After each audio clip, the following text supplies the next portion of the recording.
का तनी बोल दे तू रे, हमसे बोल तरी शर्म आवला, बोल दे वाला हमके दबेर दे वाला।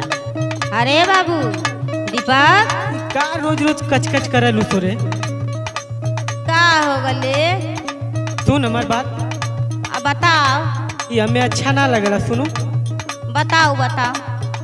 रोज होता कच कचवा घरे में,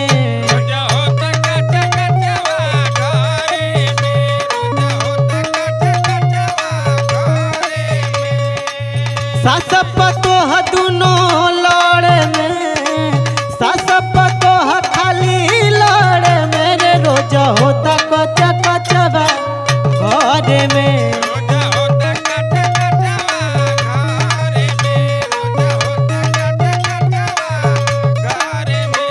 रोज रोज का तोरण के कचकच ना हमके अच्छा ना लगला। अरे भैया तो क्या मतलब कचकचवा लौकत ह आ तोरे में हरिया का गलती ना लौकेला।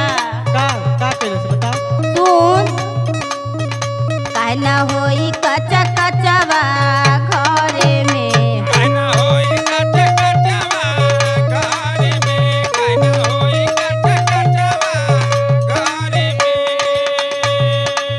लागल में हर तो के भरे में, लागल में हर तो के भरे में, काहे ना होई कच्चा कचवा घरे में।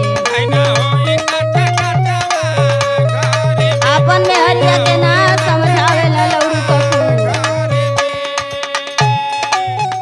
ऐसन कोनो बात ना भाई, तोरी भूल है वो।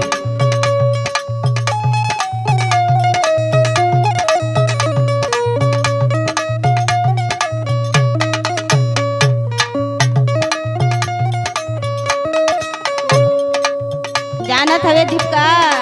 का बोल। अरे बचवा एक दिन ना रहले न, का बताई। का कहलस बताओ। एक दिन तू रहले नहीं दिहल खुबकारी। अरे हम तो जनता ना रहली।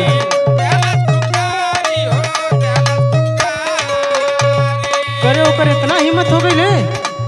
बोलनी हम तनी सात दिहलई मारी। अरे बाप रे बाप। अरे बचवा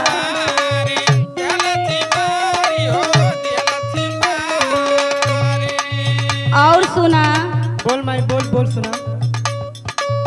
झोटा ओनाय दिहल धरे में, झोटा ओनाय दिहल धरे में, काहे न होई कच कचवा घरे में।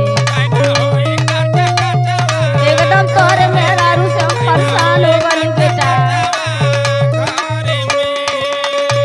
देख माई ये मन तोरो गलती हुआ। अरे तो गलऊ हमार का गलती देखत हवा? सुनू बोल।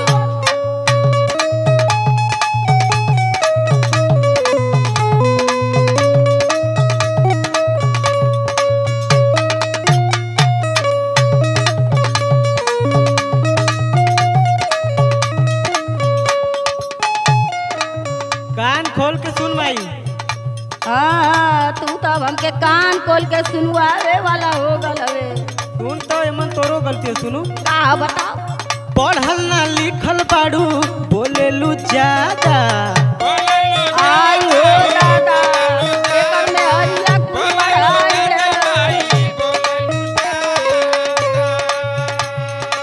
खालू मसाला नहीं चाहेला सादा। का चाहत हवे गैस के बीमारी से बोल जाई।